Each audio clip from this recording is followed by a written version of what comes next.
Basically, it's to lay the foundation for the next part. This part is talking about the scroll themselves, whereas the next part we'll talk about the people of the scrolls. So, I heard you, Jacob. I heard you. Shotgun of information. So, the outline of this one will be the discovery of the scrolls. We'll look at a list of all the scrolls, why it's important individually and then collectively, its relation to other manuscripts and fragments, and then we'll look at what is a Geniza. That's also important. Misconceptions of the Dead Sea Scrolls.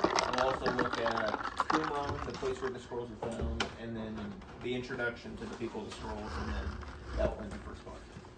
I have a question. Yeah.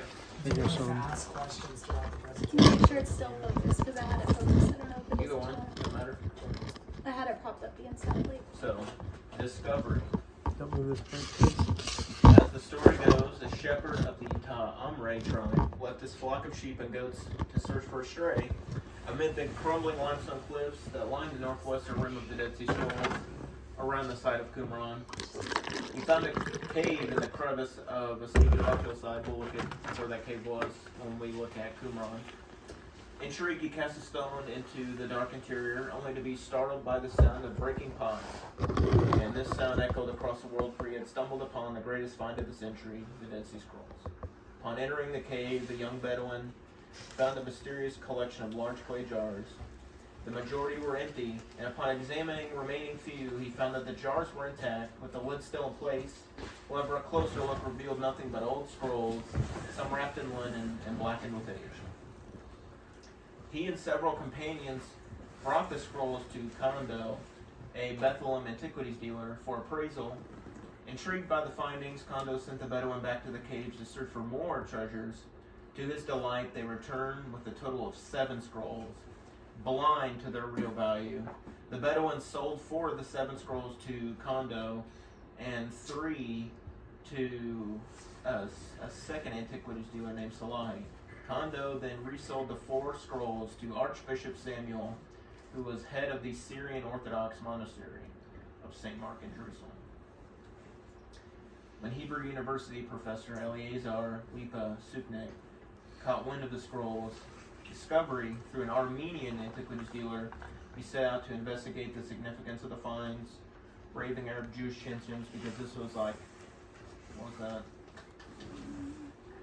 It's like somewhere around the time when Israel was reborn. So it was, war times were still pretty heavy. He traveled to meet the Armenian dealer at the British divided military zone of the Jerusalem border. In this clandestine meeting, the dealer held up fragments of foreleather for the professor to examine. As Suknik peered through the wire, he recognized the ancient writing. Eager to see more, Suknik traveled with the dealer to Bethlehem to see Salai, who was in possession of 3 scrolls. Opening the scrolls, he was amazed to see Hebrew manuscripts 1,000 years older than any existing biblical text. So a timeline. 1948, the first 3 works under the care of the St. Mark's Monastery, a complete manuscript of the Book of Isaiah, a sectarian work called the Community Rule, a commentary of the Book of Habakkuk, a photograph by John C. Trevor, then director of Jerusalem's American Schools of Oriental Research. Suknik acquires and publishes selections of the 3 scrolls, the War Scroll, the Thanksgiving Scroll, or Hadayot, and a second copy of Isaiah. 1949, regional turmoil leads Syria Archbishop Samuel to smuggle his precious 4 scrolls out of the country, relocating them to a Syrian church in New Jersey, in America. That was a twist. 1954, Samuel places the same 4 scrolls up for sale in a Wall Street Journal advertisement. Yadin, son of Professor Suknik, purchases the 4 scrolls through an Armenian middleman on behalf of the State of Israel.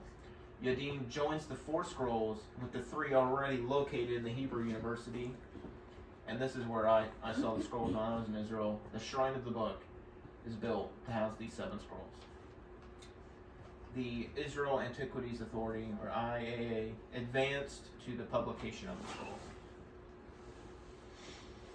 So, when word spread that these 7 scrolls contain biblical texts and other religious ancient writings, it opened the way for a series of similar finds in 10 other nearby caves over the next 9 years.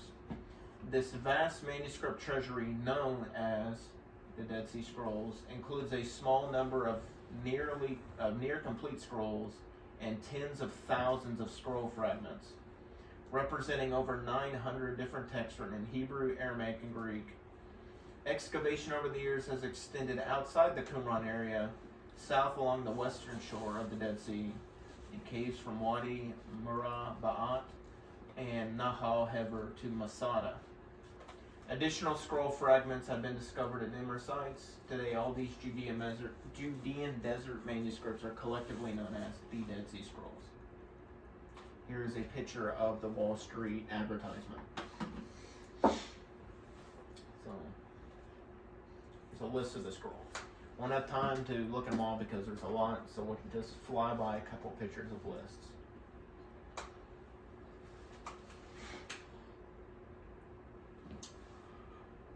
A horoscope is fascinating. Catch me reading the Book of Secrets. Would that be a horoscope as we know it today? Like the Based maybe off not of the the stars. 12 zodiac signs, but it was Mhm. based off signs. Signs in the heavens. That's fascinating. So is the Book of Giants referencing Nephilim? Nephilim, yes. Oh my goodness, so many. Mount Athos. So many of these sound like really good biblical books, and then so many of them like Calendar of Heavenly Signs are Right. crazy. In the next part, when we look at the leader and who the people are, you'll understand why all these books are in here. Liquid and Gleaming? The people who offer like that one.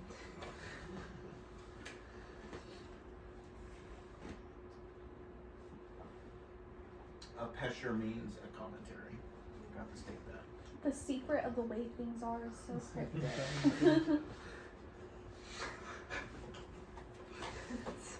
It sounds like the name of like a sci-fi book that was written in Yeah. 1919 A Sectarian or something. Manifesto.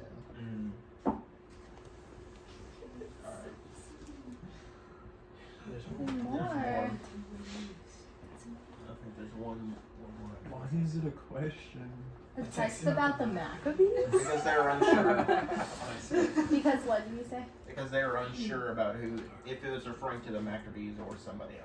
Mm. Oh, Archangel Michael and King A record? Zedekiah. A record of disciplinary action is insane. Imagine getting disciplined like in the ancient Judaic temple, and then in 1948 everybody reads about it. Oh. Imagine 2,000 years later, people read about when you got spanked by your parents. The birds and the chosen ones are called in. There's the last of them. Songs to the Swiss Venus. No, nobody read that last one. Right. Alright. So here's a list of the canonical scrolls of books we have. The numbers next to them represent how many separate copies of said books there are.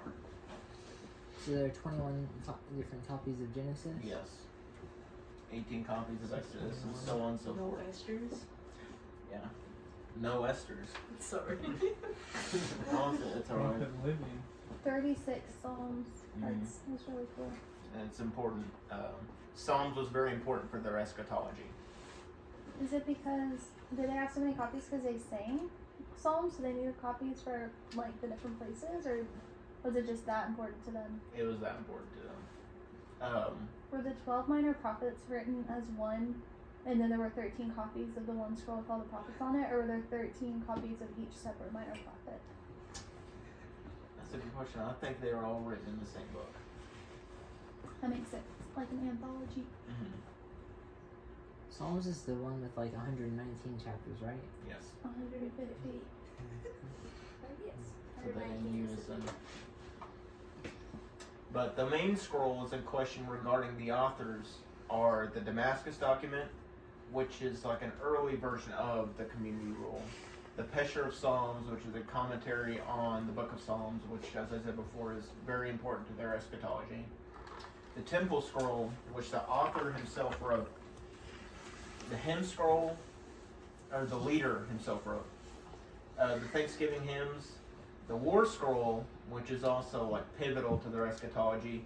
And Messianic proof texts, not conferring, the books conferring to the identity of the Messiah and how they can find him. And why does this affect me? Why does this matter to me in the 21st century as an individual? So, get ready. So, I'll read Isaiah 53. This is the one we all recognize. But he was wounded for transgressions, he was bruised for iniquities. The chastisement of our peace was upon him, and with his stripes we are healed. So, read them. The NIV. Isaiah 53:5 from the non-inspired version. But he was pierced for our transgressions, he was crushed for our iniquities. The punishment that brought us peace was on him, and by his wounds we are healed. Mm-hmm. So, that textual variant that appears in the NIV, they use the same manuscript from the Dead Sea Scrolls. As you can see here, they use the textual variant other than to mean to strike somebody, to harm them. It means to pierce somebody. Also appears in the 11th verse with the Masoretic or the King James. He shall see the travail of his soul and shall be satisfied. Whereas the Dead Sea Scrolls manuscripts reads, after the suffering of his soul, he will see the light and be satisfied. And they then took that further when they implanted that into the NIV. And after he has suffered, he will see the light of life and be satisfied. So it's a little bit different. So the reason why it can matter to you is because depending on what translation you read, you can be reading the words of the Dead Sea Scrolls and maybe not know it. Some of these textual variants could possibly be influenced by these people's eschatology. Maybe not. It's hard to understand. Around 30 modern translations use the Dead Sea Scrolls as their base or consulting manuscripts for their translation of the Tanakh. It's not a bad thing necessarily. Just something if you find textual variants in your translations, that's something to be aware of. Just a fun fact. Fun fact. Most textual variants are spelling, word order, or grammar. And these estimated 30 English Bible translations have been produced since the discovery of the Dead Sea Scrolls in 1947, which is why there has been such a surge of translations produced as of the past decades. I have been wondering about that. Right. Importance of the scrolls collectively in relation to other manuscripts. Here you'll get a little bit of a history lesson. So, previous to the discovery of the scrolls, our manuscripts of the Hebrew Tanakh was based off of what's known as the Masoretic text, with the oldest known Masoretic text being the Aleppo Codex, which was written in 826 AD, written by the Ben Asher scribe family, Codex Sassoon, Codex Cairo, just because I struggle saying that word, and then Leningrad Codex in 1008 AD, also written by the Ben Asher scribe family. There are two main scribe families who were responsible for the texts of the Masoretes, one being the Ben Asher scribe lineage and the Ben Naphtali scribe lineage. As you can see, Ben Asher is killing it. Here's a close-up of what the Masoretic text looks like. The Masoretes are the people who were responsible for creating the vowel system of Hebrew. So, before the discovery of the Dead Sea Scrolls, the second oldest known fragment was the Nash Papyrus. Dated to around the 2nd century BC, this papyrus contains the Ten Commandments and the Shema and the Vayahata, Deuteronomy 6:49, making it one of the oldest surviving biblical Hebrew texts discovered prior to the Dead Sea Scrolls. Alternatively, the oldest translation was of the Tanakh from Hebrew to Greek that was reported to be written around 200 to 250 BC, known as the Septuagint, also with the abbreviation LXX, which means 70. The Septuagint derives its name from the Latin word Septuaginta, 70, hence the abbreviation LXX.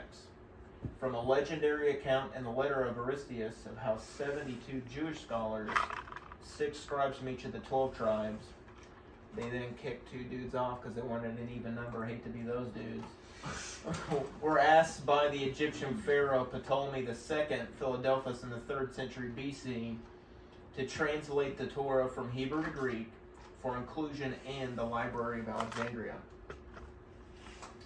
Though the decree in the letter of Aristeas puts the original creation of the Septuagint in 250 BC, the oldest nearly complete manuscript of the Septuagint that we actually possess is the Codex Vaticanus, also known as Vaticanus B, dated to the early 4th century AD. This manuscript is housed in the Vatican Library in Vatican City and contains a substantial portion of the Old and New Testaments, including most of the Septuagint. The oldest fragment of the Septuagint, generally regarded as Papyrus Foad 266, contains parts of Deuteronomy and is dated to the late 2nd century BC, making it one of the earliest extant fragments of the Septuagint. This fragment, discovered in Egypt, consists of portions of Deuteronomy 23 and 24 concerning vows, who can enter into the congregation of Israel, and also starting into the chapter of divorce, and is valuable for scholars studying the early textual transmission of the Septuagint.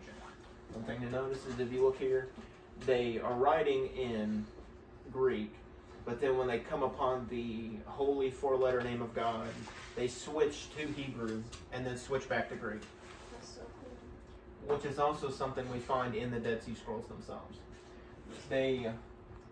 Here's a list of the 3 different variation types of Hebrew, with the bottom being known as pictograph Hebrew, which is literally just hieroglyphs. Paleo Hebrew, which is the more pure form of Hebrew.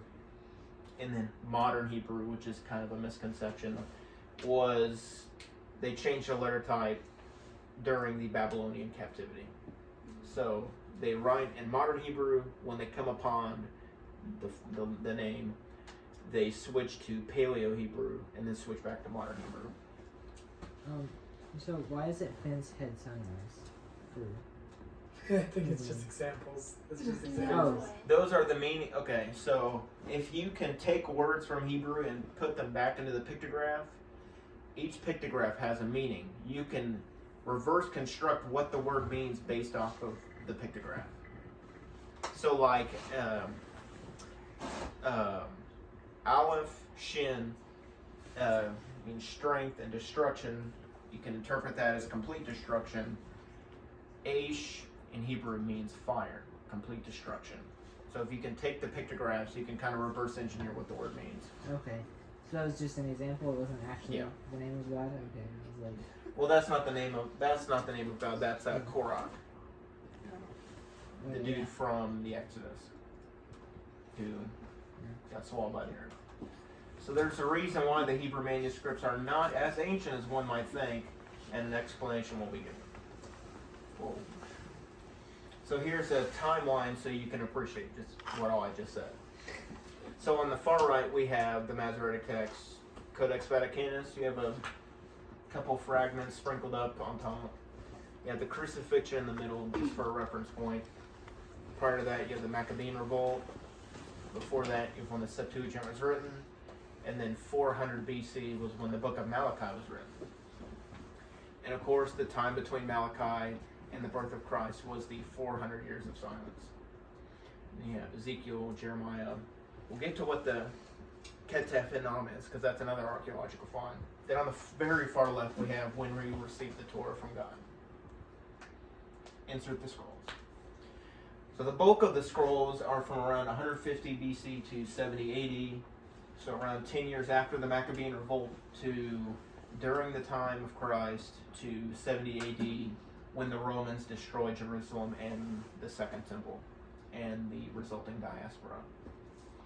And then the oldest Dead Sea Scroll being in 300 BC.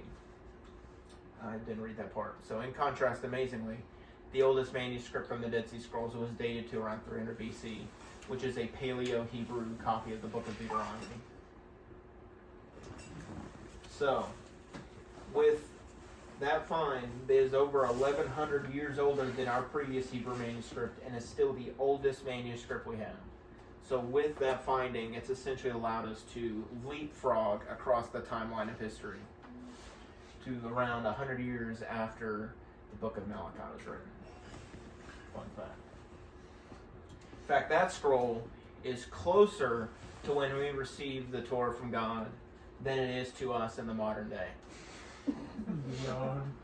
So, If we go a few hundred years in the future, we still display beauty. yeah.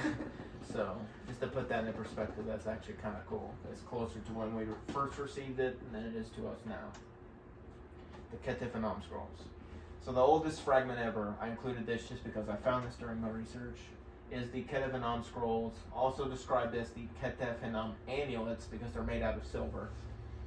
They're the oldest surviving text currently known from the Hebrew Bible, dated to 650 BC, around also 587 BC, so the First Temple period.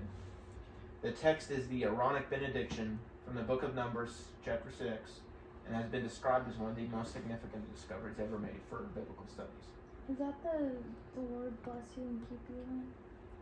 And it was written possibly before the book of Jeremiah to around before the book of Ezekiel was written, which is pretty cool. So But- that's not part of the Dead Sea Scrolls? It's not.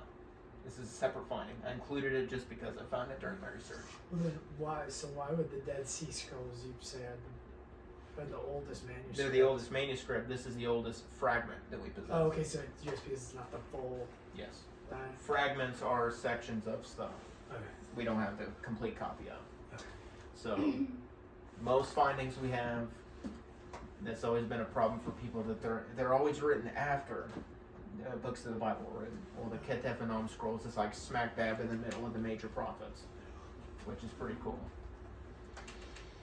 So, after years of careful study, it has been concluded that the Dead Sea Scrolls give substantial confirmation that our Old Testament has been accurately preserved. The scrolls were found to be almost identical with the Masoretic text.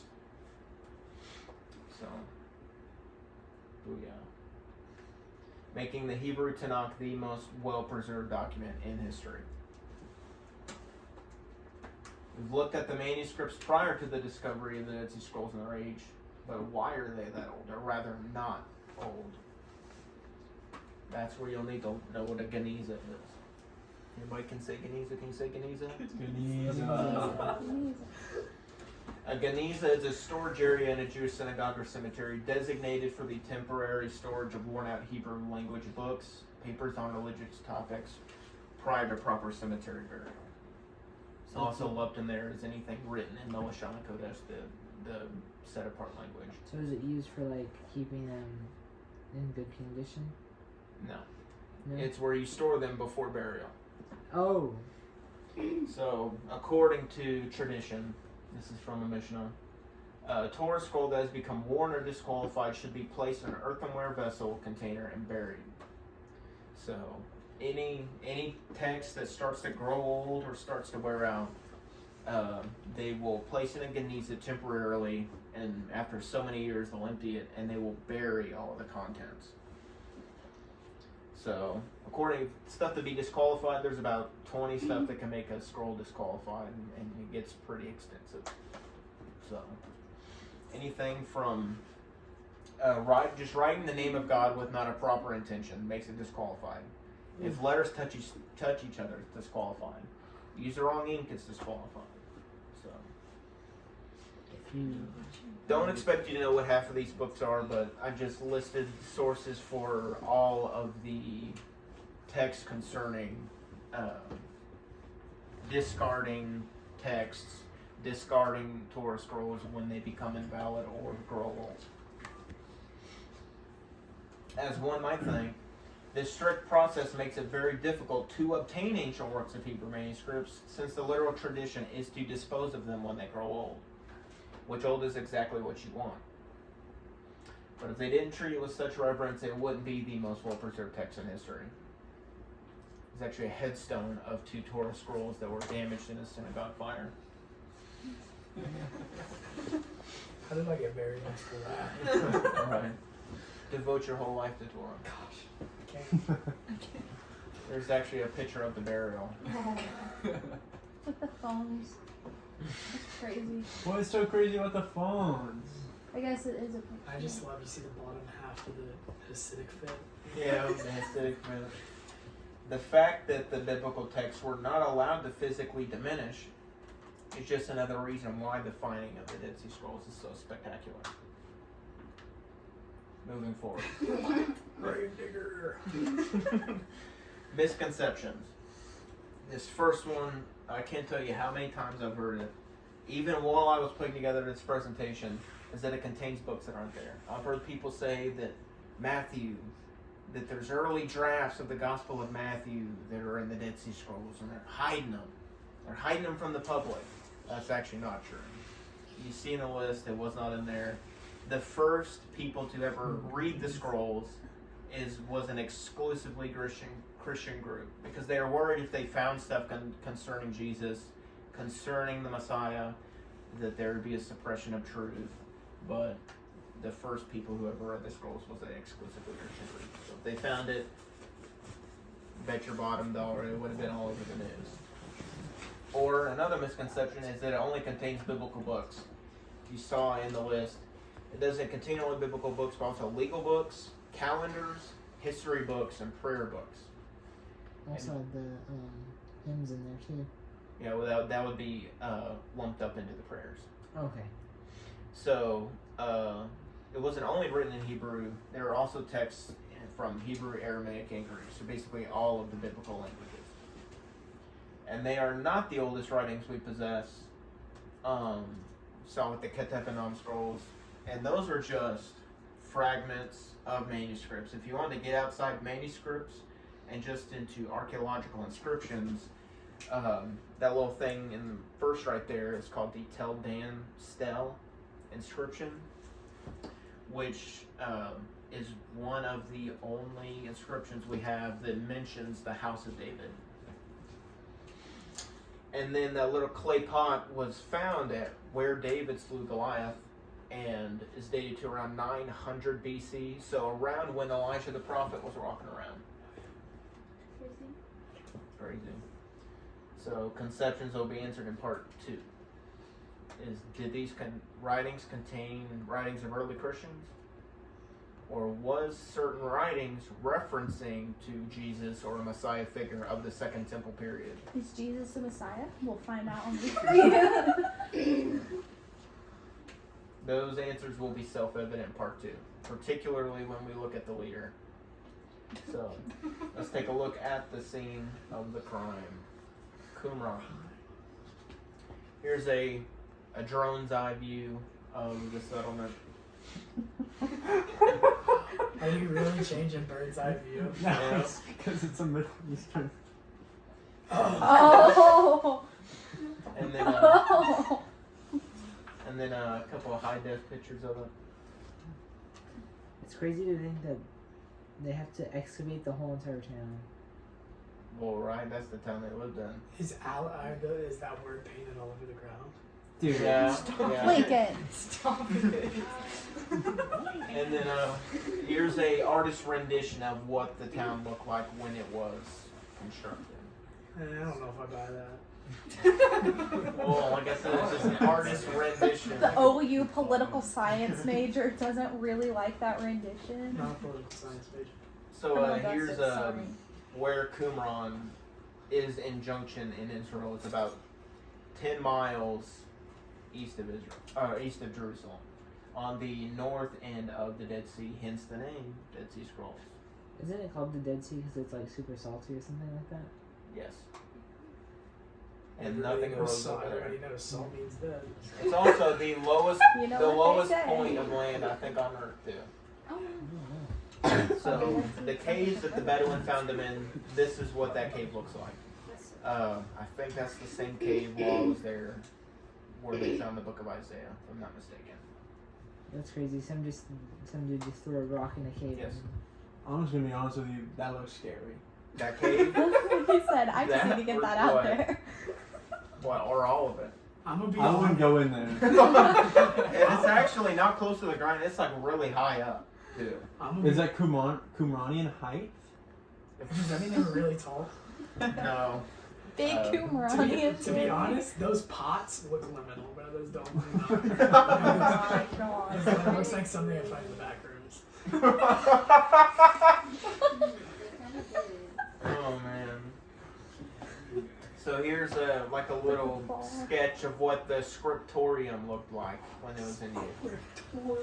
Dude, I'm gonna put That's one what in my Lincoln house. calls his bedroom.